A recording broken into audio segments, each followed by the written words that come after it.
독일은 클랑필름이라는 브랜드가 있습니다. 클랑필름. 클랑필름은 사실 아돌프 히틀러가 가든 소리를 해야 되는데 우리가 아는 그 히틀러. 우리가 아는 그 히틀러. 사람들 모아놓고 얘기를 하는데 이게 소리가 들려야 될 거 아니에요. 그렇죠. 히틀러의 영상 보면은 막 한 10만 명씩 모아놓고 그렇죠. 예, 막 이러면서 이제 예. 하더라고요. 이제 보면은 수만 명의 사람들은 소리를 어떻게 들리게 할까. 요즘으로 말하면 정말 그 음향 설계를 잘해야겠군요. 예. 반향도 적어야 되고 그렇죠. 선명하게 들려야 되고. 네네. 그래서 만들어진 스피커들이 비어노르나 유로딘이란 예. 모델들이고요. 예. 그렇기 때문에 독일 스피커는 크기가 굉장히 큽니다. 날개의 크기에 따라서 몇만 명이 어느 정도 공간에 따라서 소리가 달라지느냐. 날개가 커지면 커질수록 좀 더 넓은 공간까지 소리가 갈게 설계를 해놓은 거죠. 그러니까 철저하게 이제 정치적인 목적을 뒷받침하기 위해서 기술이 따라가서 네, 만든 게 독일의 오디오의 네. 본격적인 발전이다. 맞습니다. 네, 안녕하세요. 최준영입니다. 오늘은 새로운 출연진을 모시고 제가 한번 재밌게 이야기를 해보려고 합니다. 사실 여러분들께서 저라는 최준영이라는 인물에 대해서 이러쿵저러쿵 말씀들을 많이 해주십니다. 되게 아는 거 많다. 똑똑하다. 감사합니다. 근데 이제 그럼에도 불구하고 저도 되게 못하는 게 이제 몇 개 있습니다. 주로 못하는 건 이제 몸으로 하는 걸 이제 되게 못합니다. 뛰고, 달리고, 손으로 만들고, 정말 못해요. 정말 못하는데 이제 이를테면 미술 같은 경우는 이제 그리지는 못해도 보통 이렇게 미술품을 관람한다든지 이런 거 되게 좋아합니다. 좋아하는데 제가 이 이론이나 실기나 제일 못하는 게 이 음악과 관련된 사항들이에요. 제가 노래도 잘 못하고 연주도 잘 못하지만 심지어 이제 듣는 것도 잘 못해요. 그러다 보니까 이제 오늘 보시는 분들께서 좋아하시는 내용들 중에 하나가 이제 오디오 좋아하시는 분들 많을 텐데 저는 이 취미에 대해서 상당히 잘 모르겠다. 그래서 지금 제 나이가 이제 만 50이 이제 넘어섰는데 어느 날 갑자기 답답해지는 겁니다. 이렇게 내가 사람들이 좋아하는 거를 내가 모르고 그리고 오디오라는 거는 분명히 세상을 바꿔놓은 많은 여러 가지 발명품이라든지 발전의 원동력이었는데 모르고 넘어가면 너무 억울하겠다 싶어서 오늘은 오디오 전문가를 모셔서 오디오와 관련된 그리고 오디오로 바라본 세계라는 주제로 앞으로 몇 차례에 걸쳐서 말씀을 나누도록 하겠습니다. 대한민국 최고의 오디오 전문가 한지훈 선생님 자리하셨습니다. 안녕하세요. 반갑습니다. 네, 저는 글 쓰는 한지훈이라고 합니다. 반갑습니다. 그냥 간단 명료 하셨는데 사실 저는 오디오를 좋아하진 않았지만 한 선생님 글은 옛날서부터 오랫동안 봐왔기 때문에 꼭 한번 뵙고 싶었는데 이렇게 방송에서 뵙게 됐습니다. 사실 여러분들 한지훈 선생님 아시는 분은 아시겠지만 이게 엄청 두꺼운 책입니다. 보면은 책 제목이 되게 도발적입니다. 오디오는 미신이 아니다. 여러분들 인터넷에서 농담처럼 그런 책들 많이 보셨을 거예요. 수력 발전 전기가 오디오에 좋아요. 이런 이런 웃기는 밈들 이제 많이 봤는데 사실 어떻게 보면 오디오만큼 이 미신이라든지 사람들 사이에 여러 가지 논쟁이 많이 붙는 그런 취미도 좀 드문 것 같아요. 그런데 어떻게 보면은 이 책을 저도 보면서 그냥 정말 그냥 계속 감탄하고 봤어요. 첫 번째 감탄한 이유는 책 내용이 그냥 이 두꺼운 책이 물 흐르듯이 그냥 줄줄줄줄 넘어가는 거 하나. 두 번째는 이 책이 1권이 아니고 3권, 3권입니다. 그러니까 앞에 2권이 더 있다는 말씀이시죠. 근데 3권 다 대한민국 오디오 관련 서적 중에서는 넘버원, 3관왕을 달성하고 계시는 우리 한준 선생님입니다. 그래서 한 선생님 모시고 앞으로 이제 제가 이 오디오 초보에 대해서 오디오로 바라보는 세상, 오디오쟁이가 바라보는 세계 이런 식으로 좀 말씀을 해주시면 좋겠는데 사실 저는 제일 이제 궁금한 게 이 오디오를 좋아하시는 분들은 뭔가 타고나나? 귀가 좋나? 절대음감? 청력이 민감한가? 좀 이렇게 타고나는 건지 아니면 그냥 즐기다 보면 점점 오디오라는 어떤 그 하드웨어를 이해하고 빠져드는 건지 이게 선천적인 건지 후천적인 건지 부터 좀 궁금합니다. 일단 절대 음감부터 말씀드린다면은 오디오라는 데 절대 음감은 사실 별 의미가 없습니다. 왜냐하면 절대 음감이라는 것 자체가 어떤 음을 들었을 때 이 음이 게으름은 뭐다 이런 것들을 알아내는 능력이잖아요. 그런데 일단 녹음을 할 때는 누구나 튜닝을 하고 녹음을 하죠. 그리고 제가 몇 년 전에 유러피안 재즈 트리오의 서촌이라는 앨범을 제작했었는데 그 서촌 앨범을 제작할 때도 오전에 한번 튜닝하고 오후에 다시 튜닝하고 그런 식으로 튜닝을 해요. 샤너키 같은 경우에는 한 테이크 나갈 때마다 튜닝을 다시 하고요. 그때마다 다시. 한 번씩 다 다시 합니다. 그러다 보니까는 앨범에서 음이 나가는 경우는 거의 없습니다. 다만 이런 거 있어요. 그러니까는 어떤 지휘자가 연주를 지휘를 할 때 조금 빨리 한다거나 조금 늦게 한다거나 그건 지휘자의 해석에 따라 달라지는 부분이죠. 하지만 튜닝이 나는 부분은 없습니다. 그렇기 때문에 절대 음 같은 건 사실 별 의미가 없고요. 없다. 그리고 황금기 말씀하셨는데 최 박사님도 많이 보셨겠지만 세상에 정말 많은 황금기가 있잖아요. 예, 정말 까다로우신 분들 많으시고 네. 예, 부럽기도 하고 이상하기도 하고 좀 그렇습니다 보면은. 근데 저는 황금기의 존재를 믿지 않습니다. 딱 황금기이실 것 같은데. 아니요, 저 스스로 황금기라고 생각하지 않고요. 물론 그런 건 있죠. 그 지인 중에 예전에 꽤 유명한 웹진에서 일을 하시다가 지금은 아주 유명한 그런 기획 사이터가 계신 분이 계신데 그분이 집에 애트모스 시스템을 구축을 하셨었어요. 그래서 저한테 소리 좀 한번 들어봐 주세요 해가지고 그래서 가봤는데 네네. 천정 뒤쪽에 오른쪽에 있는 스피커가 좀 약간 볼륨이 다른 것 같아요. 살짝 작은 것 같아가지고 여기에 조금 다른 것 같다라고 하니까는 그 캘리브레이션 과정에서 그런 애트모스 시스템 캘리브레이션이라는 과정을 거치거든요. 그래서 볼륨을 각각 다 맞춰주는데 딱 이 부분이 약간 문제가 있어가지고 얘를 좀 볼륨을 한 단계만 낮춰놨다. 이야. 그게 황금기 아닌가요? 아니, 아닙니다. 이제 그런 것들은 오디오를 좀 듣고 이렇게 네네. 소리를 좀 더 주의 깊게 듣다 보면은 누구나 할 수 있는 거고 저는 절대로 제 스스로 한국이라고 생각하지 않고요. 저도 연습하면 될까요? 그럼요. 그래요? 이거 집사람이 이 방송 보면 되게 싫어할 것 같은데. 또 하나 말씀드릴 수 있는 거는 어차피 인간의 가청 주파수는 20Hz부터 2만Hz까지 정해져 그렇죠. 있죠. 20에서 2만Hz까지. 예. 그리고 그 가청 주파수 이외의 범위의 소리를 들을 수 있는 황금기가 있다면은 그분은 자기 별로 돌아가셔야지.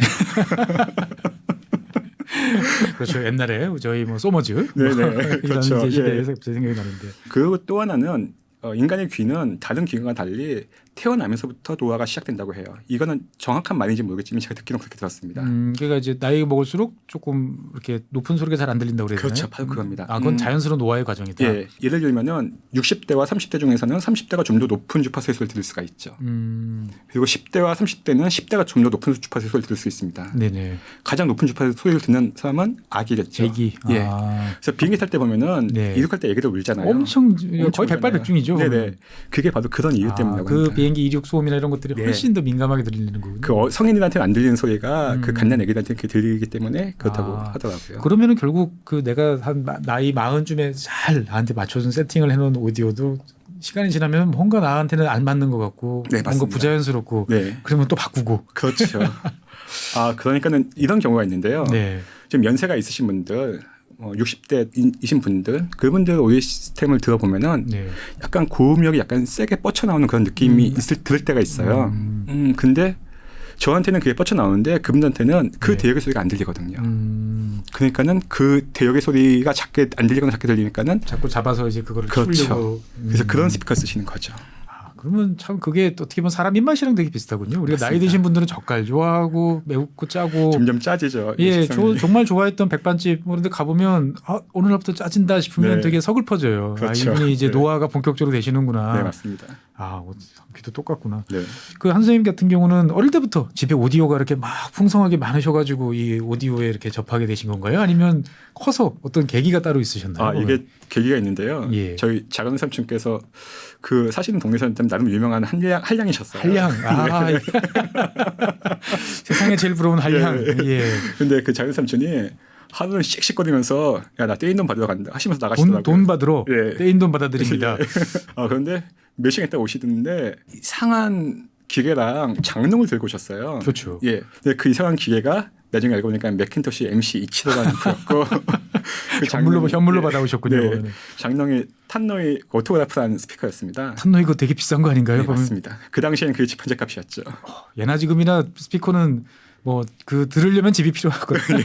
그 스피커 값이 집값이거나 둘 중에 하나인 것 같습니다. 맞습니다. 당연히 삼촌은 이거 건드리면 안 돼라고 하셨는데 사람이 또 하지 말려면 하고 싶은 게 있잖아요. 그렇죠.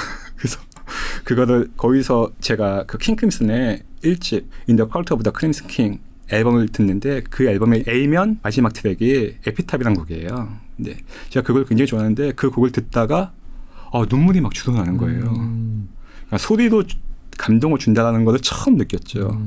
음악이 내가 이 음악을 그렇게 많이 썼었는데 내가 들었던 음악과 좀 다른 음악이 흘러나오구나. 이 음악이 이런 음악이었구나. 그 어릴 때 한 번의 경험이 이렇게 또 다른 중학교 때 그런 경험이. 중학교 때. 예. 이야. 그래서 나는 오디오를 꼭 사야 되겠다 해서. 사야겠다. 학력고사 본 다음 날부터 건설 현장 노가다를 뛰신 거예요? 그렇죠. 네. 이야. 여러분, 이 덕후에는 이렇게 만들어집니다라는 그런 프로그램을 지금 보고 계십니다. 보면. 그렇게 사신 게 어떤 오디오입니까? 보면은. 그때 산 게 매킨토시 MA6200이라는 인티앰프랑 JBL L110이라는 스피커였어요. 사고 나서 처음에는 한 3일 동안 너무 좋아서 네. 그거 끄다놓고 잤습니다. 저는 이렇게 뭔가를 막 사서 막 그게 너무 좋고 막 즐겁고 행복한 사람들이 되게 부러워요. 어떻게 보면 되게 행복감이 막 뿜뿜하는 거지 않습니까? 그 순간에는. 저는 이제 별로 그러지 못해가지고 되게 아쉬웠는데 어떻든 간에 그때서부터 그렇게 쭉 해서 오디오 인생이 되시다가 그러면 이제 본격적으로 이런 책을 쓰시게 되려면 뭔가 이걸 한꺼번에 쓰셨을 것 같지는 않고 뭔가 연재를 한다든지 이렇게 매체에 어디가 투고를 하신다든지 그런 게 있을 것 같은데 그렇게 하고 계신 게 있으신가요? 보면? 머니투데이에 1년 동안 연재를 했었고요. 머니투데이? 저도 지금 몇 년째 하고 있는데. 그리고 멜론 하이파이 라는 곳에 오디오 그 사이트 멜론 스트리밍 사이트에 연재하겠는데 멜론 팀장님께서 제 글을 꽤 오랫동안 봐주던 분이셨어요. 근데 이분의 글은 멜론에서 소개하면 좋겠다라고 하셔가지고 멜론 하이파이라는 코너를 만들었습니다. 그래서 별도로 연재를 쭉 하시다가 그러니까 보면 저는 이 한 선생님 보면 세상이 참 불공평하다 이런 생각이 들어요. 오디오라는 어떤 감성적인 것도 능력도 좋으시고 한편으로는 그걸 또 이해하시는 기술적인 특성에 대한 이과적인 마인드도 있으신데다가 글도 정말 잘 쓰세요. 여기 보시면 이 책 보면 정말 낄낄거리다가 어떨 때는 막 그래 나도 이런 시절이 있었지 막 이러는데 다 갖추신 분 같아요. 보면. 최 박사님께서 그런 말씀하시면 안 되죠. 아니에요. 사실 정말 저는 한 선생님 보면 야, 어떻게 한 사람이 저렇게 그 깊이와 그다음 넓은 폭 이런 걸 다 갖췄나 궁금한데 그 원동력 뭘까요? 보면 어릴 때 저는 그 좀 타고난 선천적 주의 결핍력, 주의 결핍증, 저는 좀 이런 게 있는데 한 선생님은 어떤 특성이 넓고 깊음을 만들어냈나요? 일단 넓고 깊은 건 아니라고 제가 정정을 꼭 해드려야 되고요. 아닌데. 최 박사님 유튜브 채널 설명에 보면은 세상의 모든 일이 궁금한 호기심 대망이라는 게 캐치프레이즈잖아요. 근데 저도 좀 비슷한 이유인 것 같아요. 근데 다만 좀 최 박사님과는 다른 게 최 박사님께서는 정말 세상의 모든 일들, 세상사, 뭐 역사, 뭐 이런 것들, 세상의 역학관계 이런 것들에 관심이 많으신 나 이외의 일이 좀 재밌습니다. 저 이외의 일. 근데 저는 저의 일이 재밌어요. 그러니까 이를테면은 뭘 하면 재밌을까? 뭘 하면 재밌을까? 뭘 먹으면 맛있을까? 뭘 마시면 기분이 좋을까? 이런 것들. 그런 것들을 좀 관심이 갖고 전 그런 것들에 좀 호기심이 많았어요. 굳이 비유하자면은 최 박사님은 대승불교. 저는 소승불교. 그런 유죠. 네. 너무 서로 이렇게 띄워주다가 이제 서로 까는 순서가 곧 등장할 것 같습니다. 보면은 어쨌거나 이 책 보면 세 권 아까도 말씀드린 것처럼 모두 다 이제 베스트셀러고 정말 대단한 책인데 이 책 제목을 보면은 오디오는 미신이 아니다라고 지어주셨는데 뭔가 이 미신으로 믿는 분들이 많다 보니까 그거를 접하다 보니까 화가 나셔서 제목을 이렇게 지셨나? 네 맞습니다. 좀 그런 부분이 있는데 예전에 꽤 유명했던 오디오 평론가분이 계셨어요. 오디오 평론가분의 그분의 주장의 요지는 오디오의 매칭은 아무도 모른다. 사실 오디오라는 거는 스피커와 파워앰프, 프리앰프, 소스가 어떤 조합을 선택에 따라서 같은 오디오라도 소리가 완전히 달라지거든요. 네네. 그런데 이 매칭은 아무도 모른다라고 그런 주장을 설파하셨는데 불가지론이군요. 근데 저는 그렇게 생각하지 않거든요. 사실 오디오의 매칭이라는 거는 각 기기별로 입력 임피던스와 출력 임피던스라는 게 있어요. 그래서 그 임피던스의 조합으로 맞는 임피던스가 있을 때 그럴 때 좋은 소리가 날 수밖에 없는 것이고 어차피 베리에이션은 정해져 있기 때문에 그 안에서 조절하면 최적에 맞출 수 있다. 네 맞습니다. 그거는 어떻게 보면 과학이다 이렇게 보시는 거군요. 보면은. 그다음에 스피커 같은 경우에도 각 스피커별로 특성이 있어요. 중역대가 좋은 스피커가 있는 반면 전 대역이 고도 잘 나오는 스피커도 있고 다만 전 대역이 고도 잘 난다면은 되게 소리가 좋을 것 같지만은 어느 것 하나 제대로 못하는 스피커는 맞아요. 바로 그겁니다. 가능하지 보면.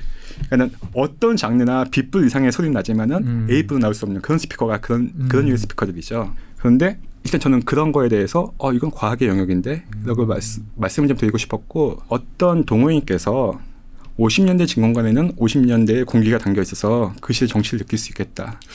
그 되게 서정적인 표현인데. 네, 굉장히 서정적인 표현인데 사실 이건 말이 안 되는 게 진공관이라는 말 자체가 백킨트예요. 그렇죠.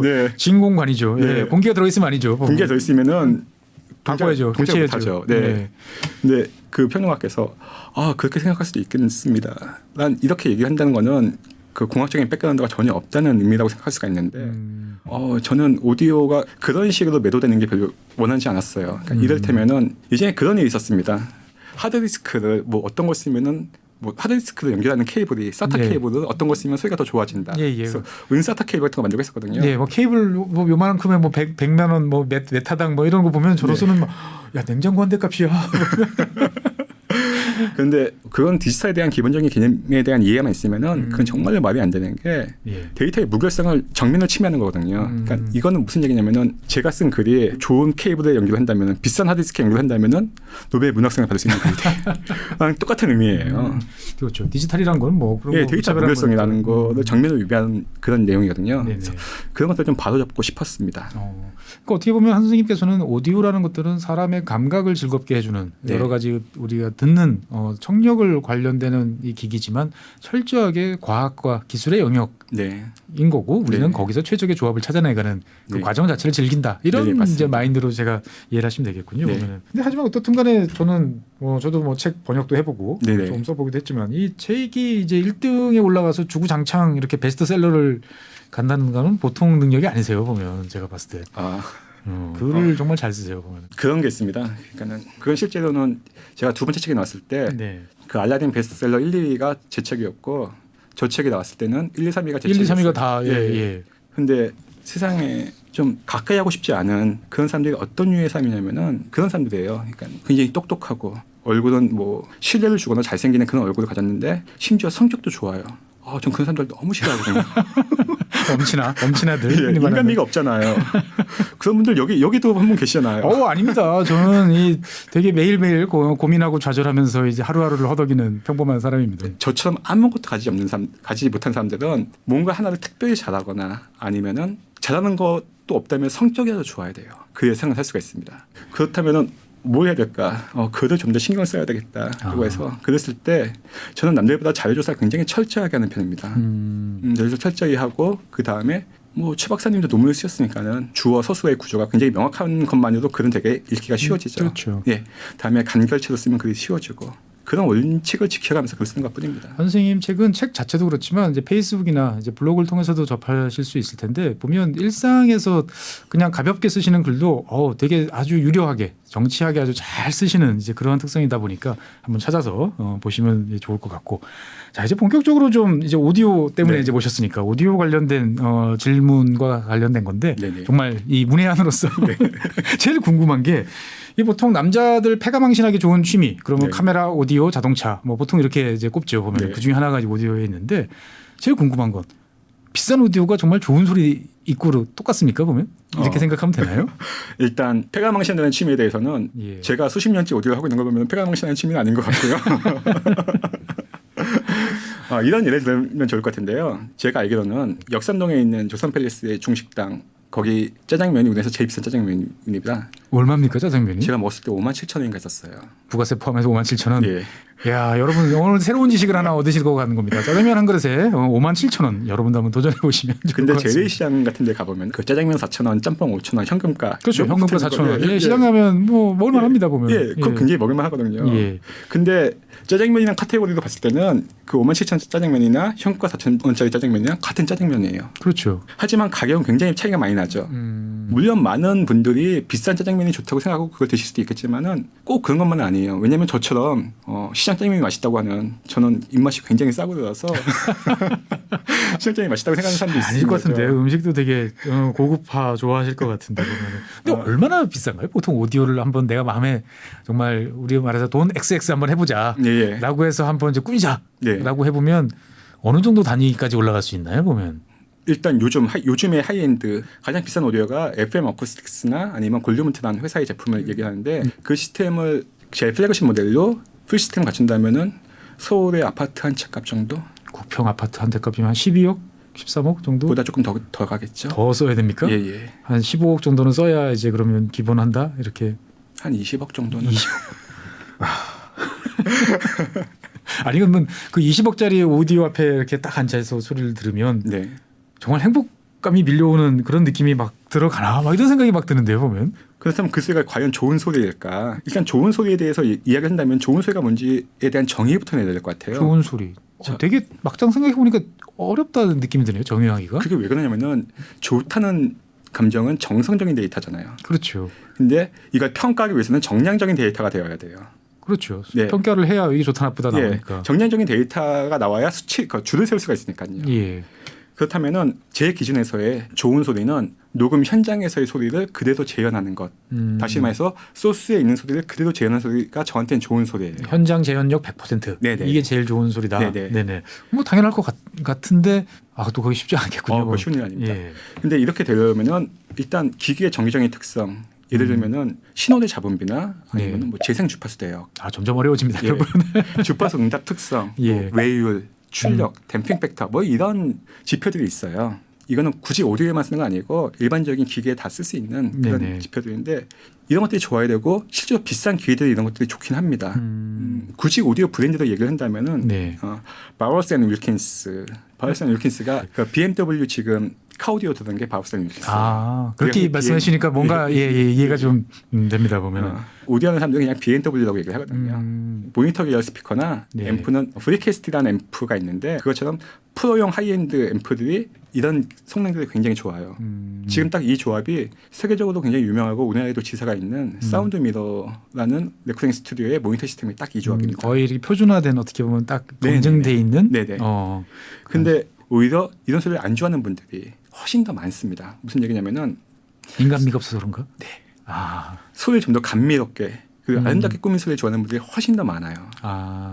그러니까 예를 들면은 바이올린 소리나 첼로 소리를 우리가 스피커를 통해서 듣는다면은 굉장히 감미로운 소리가 나잖아요. 네네. 근데 그걸 실제로 현장에서 눈앞에서 바이올린 연주하는 거, 첼로 연주하는 걸 듣는다면 그게 그렇게 감미로울까요? 달라요. 앞쪽에서 앉아서 들어보면 완전히 좀 떨어져서 들어야 이게 그렇죠. 좋더라고요. 그 앞쪽에서 듣는다면은 당연히 철사줄을 그 활력 긁는데 좋은 소리가 날 수가 없게 감미로운 소리가 날 수가 없죠. 그걸 굉장히 감미롭게 만들어주고 하는 것들이 비싼 오디오들이 그런 것도 잘. 비싼 오디오 갈수록 뭔가 내 마음에 들게 잘 이렇게 살짝 만져줄 수 있는 그런 능력을 잘 갖추고 있다. 성향이 조금 다르게. 예를 들어서 오디오에 관심 없는 분들은 이 브랜드 잘 모를 텐데 다인 오디오라는 브랜드가 있어요. 다인 오디오? 다인 오디오는 그 우리나라에는 이 옵션이 지금 안 들어가 있는데 볼kswagen의 차 오디오 옵션이 다인 오디오입니다. 덴마크제입니다. 덴마크제. 덴마크 그러면 왠지 이제 레고 플러스 좀 약간 오디오하고는 약간 관계 없을 것 같은데. 덴마크 오디오 강국이에요. 일단 다인 오디오가 있고 스피커 유닛을 만드는 회사가 몇 군데 있어요. 덴마크는. 일단 그런 분들에게는 아까 말씀드린 그 20억에 달하는 그런 FM 어쿠스틱 소리가 훨씬 더 좋은 소리가 될 수가 있겠죠. 제가 말씀드리고 싶은 거는 이렇듯 소리의 기준은 전부 다 각각 달라요. 그렇죠. 한 선생님이 좋아하는 소리, 제가 좋아하는 소리 다 다를 수밖에 없기 때문에 가장 중요한 거는 본인이 좋아하는 소리가 어떤 소리인지 알고 그 소리를 내주는 시스템이 어떤 시스템인지를 아는 게 가장 중요한 것이겠죠. 그거 되게 어려운 것 같아요. 근데 사실 이렇게 우리가 살다 보면 저 어릴 때도 이제 보면은 너 누가 소개시켜줄게 어떤 스타일이 마음에 들어. 근데 말하기가 되게 이제 애매한 거예요. 예쁘면 마음에 들어. 일반적으로 그렇게 이야기는 하지만 사실 그거 예쁘다라는 기준을 이제 막상 하다 보면 뭘 이야기를 해야 되지? 그렇죠. 이걸 조합하면 이쁜 사람이 나오나? 사실 요즘에 그런 거 종종 느끼거든요. 그 생성형 AI 해가지고 프롬프트 넣어보면 이게 되게 힘들다라는 걸 다시 느껴요. 내가 좋아하는 게 뭔지를 알면 차라리 좋겠는데 그걸 모르다 보니까 조금씩 바꿔보는데 계속 이게 어렵더라고요 보면은. 그런 거 아주 지금 좋은 예를 들으셨는데 그런데 질문을 하려면 뭔가 만들려면은 나의 기준이 명확해야 그 대상이 잘 뚜렷하게 나와요. 챗 GPT나 아니면 가장 우리가 쉽게 볼 수 있는 예가 구글 트랜슬레이터를 쓴다면은 주어 서술의 문법이 아주 맞았을 때 딱 문장 형식에 맞는 글을 썼을 때 얘가 굉장히 번역을 잘하거든요. 잘하죠. 아주 편하게 잘해줍니다. 근데 우리가 흔히 말하듯이 하면은 되게 이상한 번역을 해요.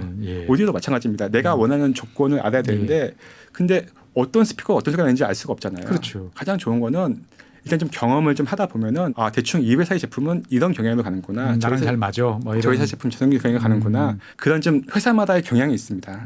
그 경향을 찾아가는 거죠. 그래서 내 경향을 잘 알고 내가 좋아하는 게 뭔지를 알면 패가망신은 안 할 수 있다. 이렇게 볼 수 있는 거군요. 그러면은.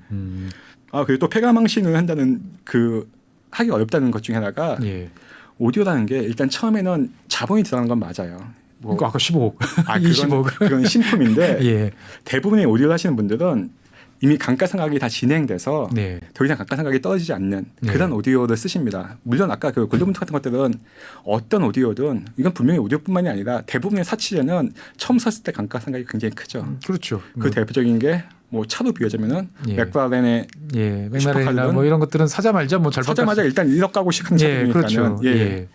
그런데 빈티지 제품들 예를 들면 1950년대, 60년대 지금도 소리 짱짱하게 잘 나거든요. 그런 제품들을 산다면은 걔네들은 이미 감가상각은 다 진행됐어요. 예를 들어서 맥킨토시 MC 이치로란 아까 저희 외삼촌께서 들고 오셨던 그게 처음 나왔을 때는 서울에 기와집 한 채 값이 없다고 해요. 집 한 채 값. 예. 근데 지금은 대기업 부장 월급 정도? 만만치는 않은 취미지만 뭐 어떻든 간에 그래도 뭐 못할 건 아닌. 예. 그러니까 그 전표상에 찍히는 게 아니라 실제 내 실수령액 정도면은 살 수 있고 그렇다면 물론 그 돈은 묶인 돈이 되는 거고 묶였으니까는 그 돈의 기회비용을 생각한다면은 그걸 수는 좀 있겠지만 뭐 그래도 되면은 해볼 만한 취미다. 예. 내가 취미를 영위한다는 걸 생각하면은 그 정도 투자할 수 있지 않을까. 또 하나는 이렇게 한번 갖춰 놓는다면은 다른 취미에 비해서 돈이 굉장히 적게 들어요. 한번 갖춰 놓으면 그래도 좀 오래 간다. 자, 골프 예를 들어볼까요? 얼마 전에 골프 영상도 한번 찍으셨잖아요. 아, 그것까지 챙겨보셨군요. 네네. 예. 일단 머리에 올리고 필드 나가면은 캐디비 있어야 되고 그린피 있어야 되고 뭐, 카탭이 있어야 되고 그늘 뭐 음료수도 마셔야 되죠. 예. 인당 뭐 50만 원? 뭐 일단 아무리 못해도 50만 원. 뭐 군시장 같은 데 가면 그보다 훨씬 더 많이 들고. 더 들려면 뭐 얼마든지 들 수 있고. 그런데 예를 들어서 한 달에 한 번 공치러 나가면은 그건 취미라고 하긴 좀 그렇잖아요. 그렇죠. 보통 뭐 매주 한 번씩 정도 나가줘야 뭐 그래도 이야기한다 그러죠. 근데 오디오는 그런 식으로 돈 들 일은 없어요. 그러니까 돈이 든다면 만약 오디오 돈이 든다면은 진공관을 바꿔보고 싶어라고 진공관을 산다거나 아니면 진공관이 수명이 다 돼서 진공관을 교체해야 한다거나 사실 진공관도 되게 오래 쓰거든요. 보통 대부분의 진공관들이 거의 한 1000시간 이상 1000시간. 그럼 하루에 2시간씩 들어도 500일. 그럼 뭐 할만하죠. 제가 왜 폐가 망신하는지 알겠어요. 이게 이제 듣다 보면 왠지 좀 더 쾌적한 공간에서 듣고 싶어서 오디오를 바꾸는 게 아니고 오디오 공간을 이제 막 바꾸는 건가요? 집을 짓고? 제가 그런 사람입니다. 집을 지었었죠. 오디오에 맞춰서 집을. 여러분 오디오가 이렇게 위험한 물건입니다. 저랑은 스케일이 완전히 다른 영역에 이제 살고 계시는데, 자 그러면 이제 지구본 연구소니까 이제 지구본 연구소답게 이제 또 몇 가지 물어봐야 될 것 같아요. 사실 저는 이제 이 오디오라는 거를 이제 뭐 그래 소리를 들려줘 아까 녹음한 거를 내가 꼭 현장에서 들어야 되는데 현장에 있지 않아도 어떤 미디어라는 걸 통해서 내가 들을 수 있게 만들어준 게 오디오야 이렇게 생각하면 이제 간단한 건데 이게 이제 오디오란 것이 이제 왜 등장했을까? 갑자기 이제 좀 이제 신기해져요. 이 오디오의 역사를 거슬러 한번 간단하게 보면 어디서부터 우리가 좀 볼 수 있을까요? 보면은 보통 많은 사람들이 축음계 발명을 시작으로 생각하는데 저는 축음기 발명 이전에 전화기의 발명이 오디오의 시작이 아닐까 싶은데 최초로 현장의 소리가 아닌 전달된 소리를 들을 수 있는 기기였었죠. 전화기 전에는 그런 기기가 없었죠. 그렇네요.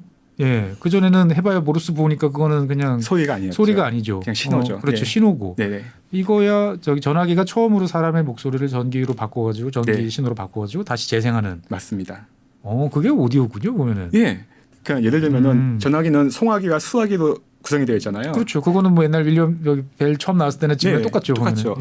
송화기는 마이크, 수화기는 스피커. 어떻게 보면 정말 먼 곳에 있는 소리를 전달하기 위해서 만들어진 게 오디오다. 그러다가 오디오가 지금의 형태로 지금의 형태라는 게 즉 소스가 있고 그 소스를 증폭하고 증폭한 신호를 스피커를 통해서 여러 사람에게 전달하게 되는 계기는 토마스 에디슨의 축음기의 발명이 맞고요. 그 전에도 포노토그래피라는 기기가 했는데 원통형으로 이렇게 된 네, 맞습니다. 그거죠. 예전에 제가 이 시간에 그 나이팅게일 이야기를 하다가 나이팅게일이 제가 노년기에 그 크림 전쟁에 참여했던 전우들한테 목소리를 남겨달라 그래가지고 녹음을 했던 게 지금도 찾아보니까 있더라고요. 그 에디슨 축음기보다 조금 더 먼저라고 봐야 돼요. 네, 맞습니다. 포노그래피는 현재 소리 파형을 시각적으로 기록하는 기기였는데 그걸 재생할 수 있는 기기가 없었어요. 기록은 해놨는데 녹음 다시 들려주기가 힘든. 이거 미래를 위해서 남겨놓은 기계인가요, 보면? 그렇다면은 이걸 저장할 수 있는 매체가 필요했겠죠. 사람의 목소리를 어떻게 저장을 해보자. 목소리든 악기 소리든 소리를 저장할 수 있는 매체. 이건 사실 대단한 상상력이다 생각해 보니까. 그렇죠. 그래 들려. 내가 전화기를 들면 저쪽에서 말하면 들려. 이거는 손에 연결돼 있으니까 그렇게 되는데 이 소리를 녹음을 해서 시간이 지난 다음에 내가 듣겠다. 다시 듣고 싶다. 이거는 한 번도 생각 안 해봤는데 한 선생님이랑 지금 말씀하다 보니까 이거는 대단한 상상력이구나 싶어요. 맞습니다. 그래서 사람들이 뭐 아이언 원판부터 뭐 여러 재료들을 가지고 실험을 하다가 에버나이트와 쉘락이라는 걸 가지고 만든 미디어가 SP입니다. SP판. 우리 그 저기 뭐 레코드 가게 좀 예. 오래된 거 보면 SP판이라고 보통 부르는. 제가 SP판은 보기가 쉽지 않아서 제가 준비했는데요. 오, 예, 이렇게 생긴 SP판입니다. 예, 좀 작죠. 우리 LP판이라고 부르는 것보다. 이 S가 그러면 스탠다드 플레잉? 네, 스탠다드 플레잉 맞습니다. 그리고 얘는 몇 곡 안 들어가던데 SP에는? 이 한 장에 한 곡 들어 있습니다. 한 곡. 예. 여기 보면 울고 넘는 박달재가 여기 되어 있는 그 판입니다. 그러면 몇 분 정도 분량이라고 보통 봐야 되나요, 이게? SP 같은 경우에는 맥시멈 사이즈는 각각 다 다른데. 맥시멈 사이즈. 예. 그거는 이 고를 어떻게 따르느냐 판에 따라 다르거든요. 이거 한번 보시면은 네네. 일반적인 LP에 비해서 고리 굉장히 촘촘하고 촘촘해 보인다. 깊지가 않죠. 그래요. 예, 예. 그런 것 같습니다. 거의 LP는 밋밋하게 보일 정도로 멀리서 보니까. LP는 깊잖아요. 예. 깊다면은 골 간격이 멀어야겠죠. 그래야 깊할 수 있죠. 그러면은 이거는 1분에 78번 돌아가는 판인데 판이 굉장히 커져야 되겠죠. 그래서 판을 깊게 못 팝니다. 못 파고. 예. 깊게 못 파면은 어떤 단점이 있냐면은 소리의 크고 작은 가장 큰 소리의 데시벨과 가장 작은 소리의 데시벨 차이. 이걸 다 표현을 못 하겠군요. 그렇죠. 그러니까 눌러서 그냥 대충 좀 작은 소리, 그냥 조금 큰 소리 정도 수준이지. 맞습니다. 이거를 막 3단 고음으로 올라가고 이거가 안 된다. 그러니까 그런 것들을 가장 큰 차이를 소리의 다이내믹스라고 하는데 다이내믹스가 굉장히 줄어들죠. 하지만 이때만 해도 그냥 소리가 나온다는 것 자체가 그러니까요. 되게 어마어마한 거였죠. 보면 어마어마한 발견이었죠. 그런데 추궁기는 이렇게 굉장히 획기적인 발명품이었지만 한 가지 제약이 있었어요. 어떤 제약이 있었나요? 제가 만약 여기다 추궁기 놓는다면은 이 3프로 TV 스튜디오 저 끝에 있는 분까지 소리가 들릴까요? 안 들릴 것 같은데. 안 들리겠죠. 예, 저랑 한 선생님 정도 거리 정도에서나 이렇게 들을 수 있을 것 같은데 느낌. 그 증폭률을 크게 할 수가 없죠. 걔는 스피커를 통해서 증폭을 하는데 그 증폭을 크게 할 수가 없으니까는 이거를 아예 증폭기를 달아서 소리를 키우면 어떨까? 오, 많은 사람들한테 한꺼번에 들려주자. 예. 그 증폭기가 앰프입니다. 앰플리파이어죠. 영어 단어로 생각해보면 당연한 건데. 당연한 건데. 예. 그러면 결국 이제 앰프라는 게 등장을 하면서부터 이제 좀 더 이 많은 사람들이 한꺼번에 들을 수 있게. 그 전까지는 이 SP판이 처음 등장했을 때 에디슨 추궁기 이런 건 철저하게 개인 이제 취미였겠군요. 개인 취미나 좀 작은 댄스홀 같은 데서 쓰는 그런 거였죠. 그러다가 우리가 알고 있는 현대적인 오디오 기기, 스피커, 앰프 이런 게 나눠져 있는 현대적인 오디오 기기는 유성 영화의 등장과 그 구애를 같이 합니다. 영화 때문에 본격적으로 오디오가 발전했다? 네. 아니 원래 텔레비전이 발전하면서 라디오가 죽었다 맨날 뭐 텔레비전 킬 뭐 라디오 비디오 킬러 레이더 스타 뭐 이런 이야기도 있는데 이건 오히려 같이 갔다? 이렇게 봐야 되는 거예요? 무성 영화 시절에는 오디오가 필요 없었죠. 그렇죠. 변사가 이제 뭐 이렇게 읽으시니까는. 그런데 유성 영화 나온다면은 재즈 싱어라는 영화가 세계 최초의 유성 영화거든요. 그렇다면 음악이 들려야 될 거 아니에요. 근데 영화 극장은 공간이 넓은 공간이죠. 그렇죠. 그러면 저 뒤에 앉은 사람까지 소리가 들리려면은 당연히 소리를 크게 증폭을 해야 되겠죠. 그러니까 거기서부터 이제 오디오가 본격적으로 큰 공간 많은 사람한테 들려줘야 되는 그런 것이다. 저 어릴 때 디즈니 자서전 이런 거를 이제 봤던 기억이 나요. 세계 명작 뭐 이런 데서 보면은 거기 보면 여기에 관련된 에피소드를 몇 개 기억나는 게 있어요. 그러니까 음악을 녹음을 해야 되는데 화면 돌아가는 거하고 사운드하고 이게 맞지가 않아가지고 싱크가 안 맞아가지고 하루에 그 70명 오케스트라단을 불러놓고 돈을 막 퍼부어가면서 하는데 이게 안 돼가지고 절절 매던 막 그런 그걸 왜 못하지? 막 생각을 했는데 지금 생각해보면 쉽지 않았겠구나. 쉽지 않은 일이었습니다. 그래서 결국은 이제 오디오 시스템이 많은 사람들을 이제 불러 모으기 위한 그런 영화의 발전과 함께했다. 그건 미국의 얘기고요. 미국의 얘기고. 그때 미국의 극장에 보급됐던 오디오 시스템이 웨스턴 일렉트릭이라는 시스템인데 그 웨스턴 일렉트릭이 당시엔 워낙 고가여서 극장에 살 수 있는 게 아니라 웨스턴 일렉트릭부터 대여를 하는 그런 형태를 썼습니다. 미국 친구들은 그때부터 렌탈 뭐 이런 것들을 했군요. 보면은. 자 그리고 미국 얘기가 나왔으면은 그 시절이면은 어느 나라 얘기가 나와야 될까요? 그러면 이제 항상 이렇게 나오면 유럽의 두 나라 중에 하나예요. 이제 보면은 그 독일 아니면 프랑스. 보통 이렇게 나오죠. 독일 먼저 나와야 되겠죠. 독일은 조금 다른 형태로 오디오가 발전되겠는데요. 미국의 웨스턴 일렉트릭이 있다면은 독일은 클랑필름이라는 브랜드가 있습니다. 클랑필름. 클랑필름은 사실 아돌프 히틀러가 가든 소리를 해야 되는데 히틀러. 우리가 아는 그 히틀러. 사람들 모아놓고 얘기하는데 이게 소리가 들려야 될 거 아니에요. 그렇죠. 그 히틀러의 영상 보면은 막 한 10만 명씩 모아놓고 그렇죠. 막 이러면서 이제 하더라고요. 보면은. 그럼 그 사람들이 그 소리를 듣고 뭔가 반응해야 될 때 이 그 수만 명의 사람들은 소리를 어떻게 들리게 할까? 요즘으로 말하면 정말 그 음향 설계를 잘해야겠군요. 반향도 적어야 되고, 그렇죠. 선명하게 들려야 되고, 앞 사람한테도 너무 고통스럽지 않아야 되고. 그래서 만들어진 스피커들이 비어노드나 유로딘이란 모델들이고요. 그렇기 때문에 독일 스피커는 크기가 굉장히 큽니다. 그렇겠네요. 네네. 일단 그 스피커 유닛 자체는 한 이 정도 크기가 될 텐데 얘는 날개의 크기에 따라서 몇만 명이 어느 정도 공간에 따라서 소리가 달라지느냐. 조합을 해서. 날개가 커지면 커질수록 좀 더 넓은 공간까지 소리가 갈게 설계를 해놓은 거죠. 그러니까 철저하게 이제 정치적인 목적을 뒷받침하기 위해서 기술이 따라가서 만든 게 독일의 오디오의 본격적인 발전이다. 맞습니다. 그 전쟁이 끝나고 이 오디오를 쓸 데가 없잖아요. 근데 그 당시에만 해도 그게 굉장히 고가의 물건이니까는 이거 어떻게 할까 하다가 날개 좀 줄여가지고 집에서 써보자. 그러니까 사람들한테 손 뻗으면 다 할 수 있을 가격으로 내려오자. 그래서 그때부터 오디오가 기술의 영역에서 감성의 영역으로 들어가게 된 거죠. 2차 세계대전 이야기하다 보면 항상 그 괴링, 히틀러 그 밑에 있던 괴링이 하는 이야기였어요. 왜 우리는 영국제 이 라디오만큼 못 만드냐. 그 당시는 요즘과 달리 영국은 물건을 꽤 잘 만들었던 모양인데 영국은 오디오 잘 만들었나요? 옛날부터? 탄노이. 탄노이가 영국제입니까? 네. 죄송합니다. 영국은 영국 대표하는 우리 브랜드 탄노이 역시 그 가드 연설용이었어요. 그 PA용, 퍼블릭 어드레싱. 그렇죠. 영국 정치인들도 예전에 대중연설 되게 많이 했었어요. 처치를 많이 했었죠. 그런 시스템을 위한 스피커를 만든 회사였는데 전쟁이 끝나고 그때까지 노하우를 바탕으로 탄노이 같은 경우에는 듀얼 컨센트릭이라는 유닛을 개발하게 됩니다. 듀얼 컨센트릭. 보통 오디오는 고음기와 저음기가 따로 있어요. 좀 이따 말씀을 드릴 것 같은데. 스피커도 이렇게 앞에 이렇게 뜯어놓고 보면은 이렇게 달려 있잖아요. 근데 얘네들 한 축에 맞는 겁니다. 하나에. 그러니까 하나의 유닛에 고음기가 저음기 같이 달려 있는 거예요. 그러면은 좀 사이즈도 작아지고 사운드도 훨씬 편하게 들을 수 있고. 탄노이는 클랑 필름이나 웨스턴 일렉트릭과는 성격이 좀 다른데요.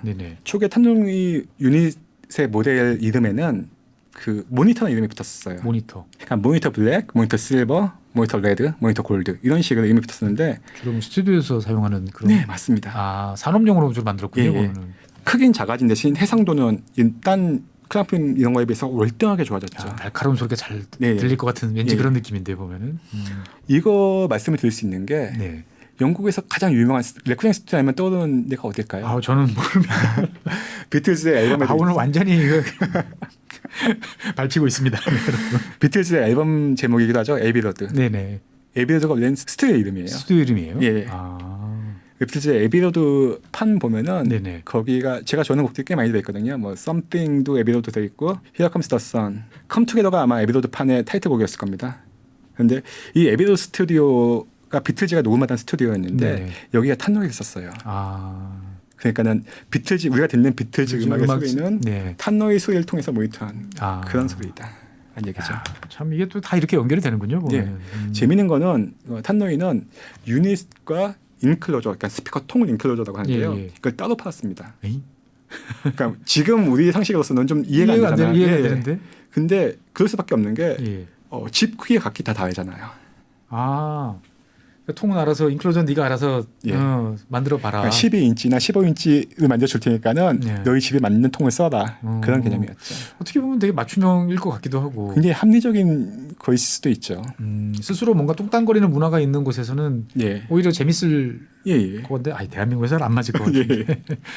그런데 이제 보통 보면 이렇게 전쟁이 끝난 다음에 그 기술이 민간으로 풀려왔다라고 이제 말씀하셨는데 사실 뭐 전쟁에 보급된 기술들이 얼마나 많습니까 보면. 많은데 그런 것들이 사회적으로 받아들여지고 또 어떤 것들은 그냥 도태되고 이런 것들이 되게 많은데 사실 그 한 선생님 말씀 듣다 보면 그러면 오디오라는 게 이렇게 일반적인 취미생활 그리고 보급된 거는 분명히 2차 세계대전 이후일 거다라고 보는데 어떻게 보면은 2차 세계대전 이후에 어떤 사회 현상, 뭐 특성 이런 것들이 있었길래 이렇게 오디오를 이렇게 우리가 보편적으로 즐기는 취미의 한 영역으로 넓힐 수 있었을까요? 2차 대전 때 말씀하신 것처럼 굉장히 많은 기술이 발전하게 됐죠. 근데 2차 세계대전 때 만들어진 것 중에 하나가 무전기예요. 송신기와 수신기가 있어야 될 거 아닙니까? 그렇죠. 소위 증폭을 해야 되겠죠. 그 증폭을 할 때 그때는 진공관을 썼었고 당연히 TR이 없었으니까는 그때는 그 진공관에 썼던 송신관들이 있어요. 뭐 845나 211 관들 그리고 진공관의 어떤 타입을 말씀하시는 거죠 보면은 전쟁을 통해서 진공관의 증폭 기술 굉장히 많이 발전을 했겠죠. 근데 전쟁이 끝나고 나니까는 무전기가 그렇게 많은 수요가 없을 거고. 군용이었으니까. 군용이었으니까. 그럼 이 기술 어디다 적용을 할까? 앰프에 적용하면 되겠네. 역시 이 뭐든지 이제 좀 뭐가 남아야 잉여가 존재해야 이걸 가지고 이제 어디다 그렇죠. 써먹을까 생각을 좀 하는군요, 보면은. 그래서 그 이전까지는 그 300B 뭐 2A3 이런 진공관을 가지고 그런 타입의 진공관을 가지고 앰프를 만들었었는데 그 2차 세계대전 이후에는 그 라디오 증폭용으로 만든, 그러니까 라디오는 무전기 증폭용으로 만든 그런 진공관, 요즘은 845나 211관 같은 관을 통해서 앰프를 만들기 시작했어요. 어떻게 보면은 진공관에 한 단계 저 하이엔드급 이런 친구들이 이제 들어왔다. 하이엔드라기보다는 증폭률이 훨씬 좀 큰. 그러니까는 이를테면은 그 전까지는 증폭이 한 4와트, 5와트 앰프의 출력이 이 정도였다면은 기껏해야 7와트 정도였다면은 이런 관을 쓰면서부터 50와트. 완전히 이제 레벨이 다른 레벨로 올라가 버린 거죠. 보면은. 그렇게 했습니다. 그러면 결국은 이제 그런 오디오가 많이 쓰이게 됐다 이런 거 같은 경우는 뒤집어 생각해 보면 항상 저는 오디오 취미를 가질 때 제일 부담스러운 게 그럼 집이 커야 될 것 같은데. 네. 그러면 이때서부터 집이 커졌다라고 이제 볼 수도 있나요, 보면은? 그러니까 오디오의 확산 뭐 이런 것들은 지금 말씀하신 사회 경제적 여건이랑 아주 정확하게 부합해요. 예를 들어서 1950년대, 60년대는 미국이 정말 엄청난 경제 성장을 이룰 때였죠. 그렇죠. 전후복구에 뭐 세상 제일 행복했던 시절로. 세상 제일 행복했던 시절이었죠. 그때 미국 자동차들 보면은 배기량들이 어마어마했어요. 뭐 엄청 컸죠. 7000cc 뭐 이런 차들이 있었죠. 정말 집 한 채 움직이는 느낌의 올드카들. 지금 그런 대표적인 브랜드가 뭐 올스모빌이나 캐딜락. 캐딜락 하면은 제일 먼저 떠드는 게 엘비스 프레슬리의 핑크 캐딜락 있죠. 그 그레이스랜드 가보면은 엘비스가 타던 것들이 전시되어 있는 관이 있어요. 그러니까 엘비스의 할리 데이비슨부터 리사 마리라는 엘비스의 비행까지 다 전시되어 있는데 그 중에서 가장 앞고는 핑크 캐딜락입니다.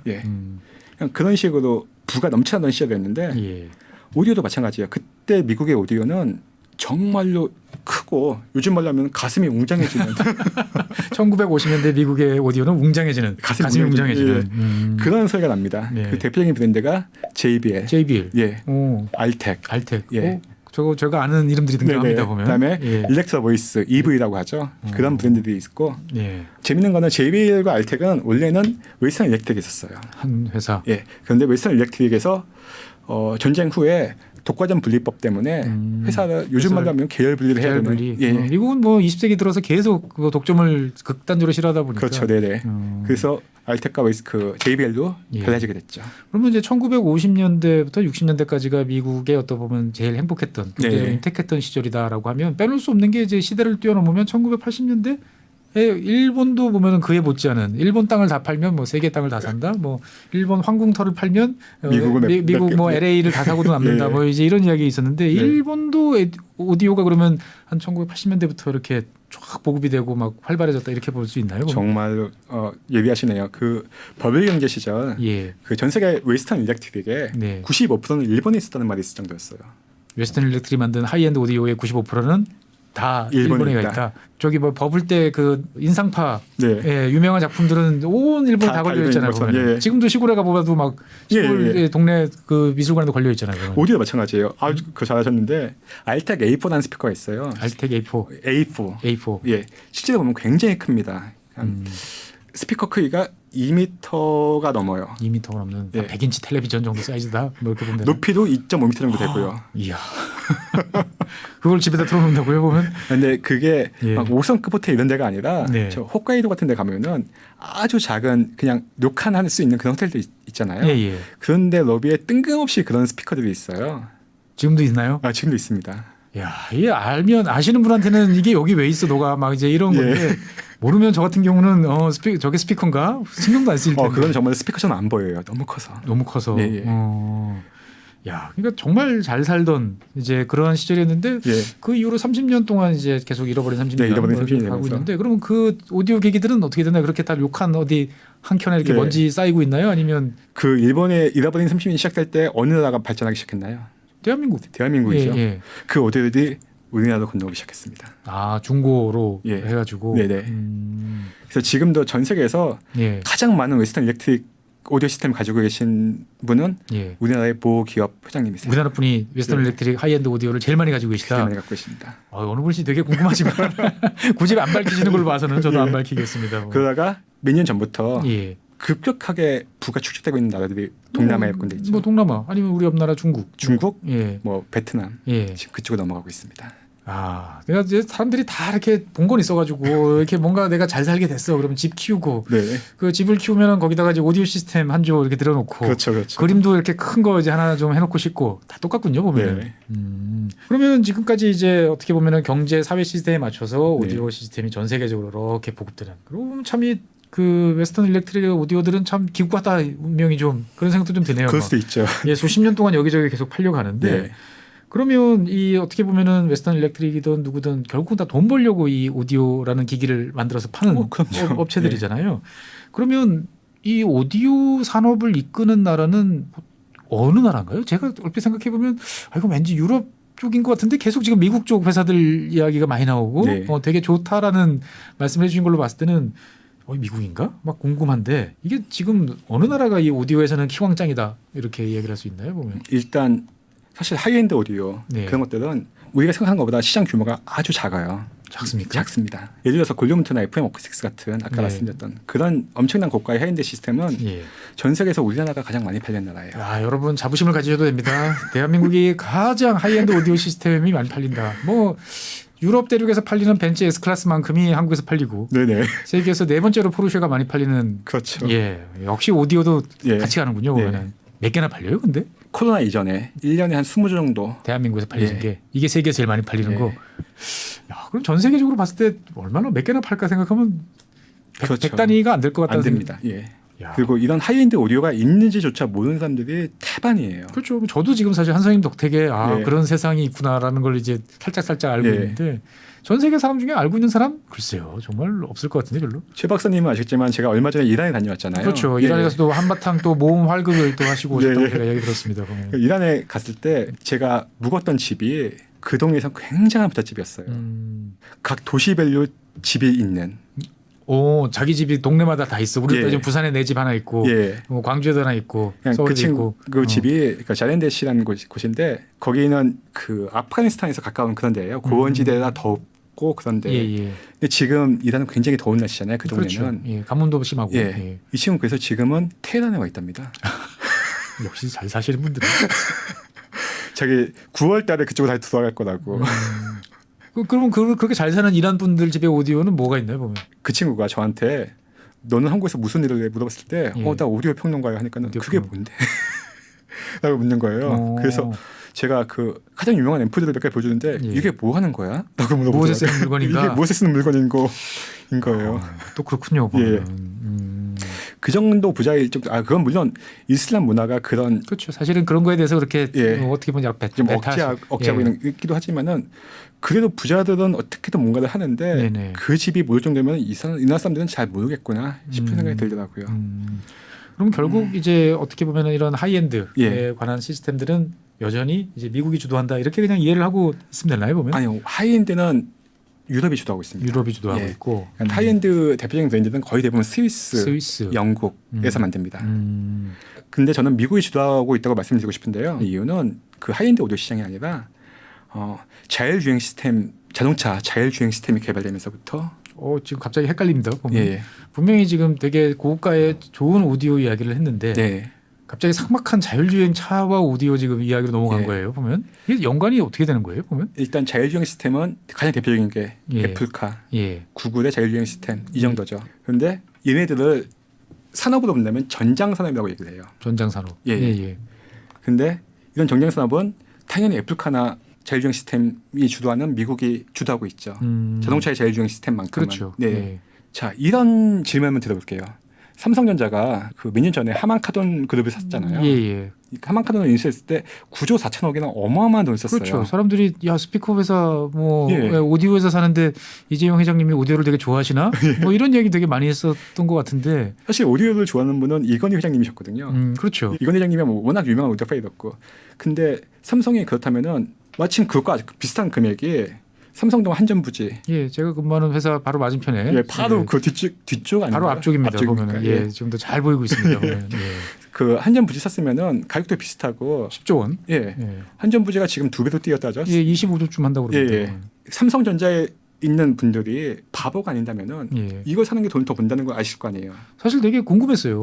그때 어디다 써먹지? 텔레비전에다가 이 하만카돈 붙여서 이 하이엔드 이제 플랫 TV를 만드시려거나 되게 궁금했는데 왜 산 거예요, 보면? 하만카돈에 대해서 먼저 말씀드릴게요. 그냥 저는 스피커 잘 만드는 회사 정도로 이제 알고 있는데 우리가 알기로는 예쁜 PC용 스피커를 만드는 그런 회사 알고 있는데 JBL, AKG 그 이어폰 헤드폰 회사입니다. 그다음에 하만카돈, 인피니티, DBX, 그리고 마크 레빈슨, 렉스콘, 아캄 그리고 뱅앤올ufsen의 자동차 카오디오 부분을 다 가지고 있는 회사예요.